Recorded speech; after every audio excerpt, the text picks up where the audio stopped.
Tidak selalu kehamilan itu berkembang dengan kondisi normal.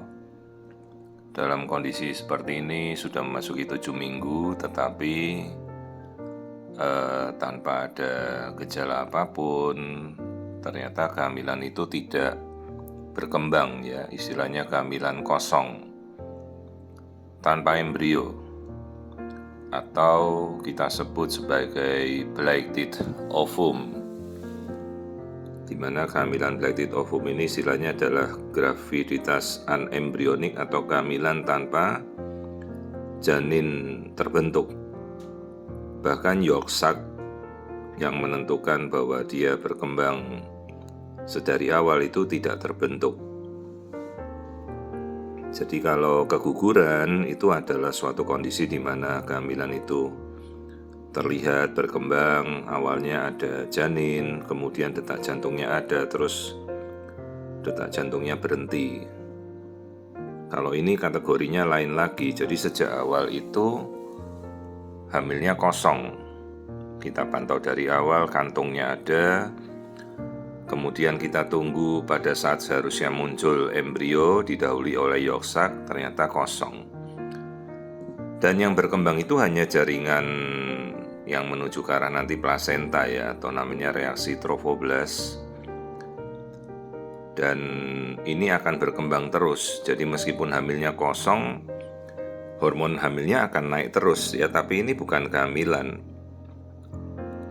Jadi sekalipun beta HCG-nya naik karena tidak ada isinya. Dan kalau kita kategorikan, jadi sebenarnya dia bukan masuk kategori keguguran, tapi masuk histori riwayat keguguran, ya. Namun dihitung tetap sebagai kehamilan. Karena ini dari awal memang tidak ada janin, ya. Beda dengan istilah abortion atau keguguran di mana janin itu pernah ada atau pernah berkembang. Jadi ini pengertiannya sama sekali tidak ada embrio sejak awal atau blighted ovum. Dan kadang kasus ini begitu kita beritahu si ibunya masih ingin menunggu, kadang-kadang malah terjadinya malah di luar ekspektasi, malah jadi hamil anggur. Dan itu malah menambah masalah lagi, ya, karena hamil anggur itu bisa berkembang menjadi hal yang buruk.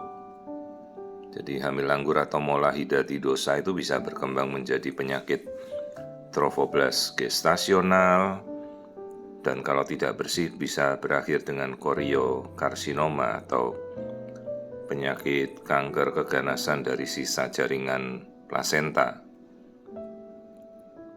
Jadi kalau kita sudah mengetahui kasusnya blighted ovum, ya segera kita sarankan untuk tindakan evakuasi sebersih mungkin, harus sampai bersih dengan tes kehamilan atau hormon beta HCG harus sampai negatif. Nah, sekarang dari mana ini bisa terbentuk? Biasanya karena sel telur yang kosong atau inti sel telurnya tidak bagus dibuahi oleh sperma yang normal, ya. Paling sering kondisinya seperti itu. Maka gagal membentuk embrio, ya. Ya seperti istilahnya kalau sebuah embrio gagal itu biasanya dari benih, awal mulanya dari sel telurnya tidak bagus dulu, jadi gagal membentuk janin. Nah, ini sudah memasuki minggu ke-7,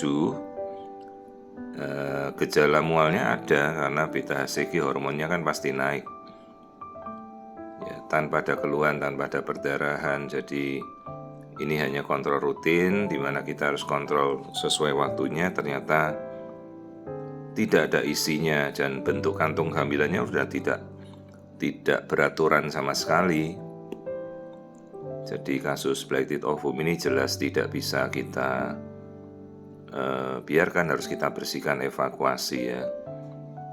Ingat, jadi yolk sac itu akan muncul sekitar minggu ke-5 sampai 6. Dan pada minggu 5-6 itu janin sudah harus terlihat, ya, meskipun sangat kecil, tapi detaknya bisa kita pantau. Ya, jadi inilah kasus namanya blighted ovum.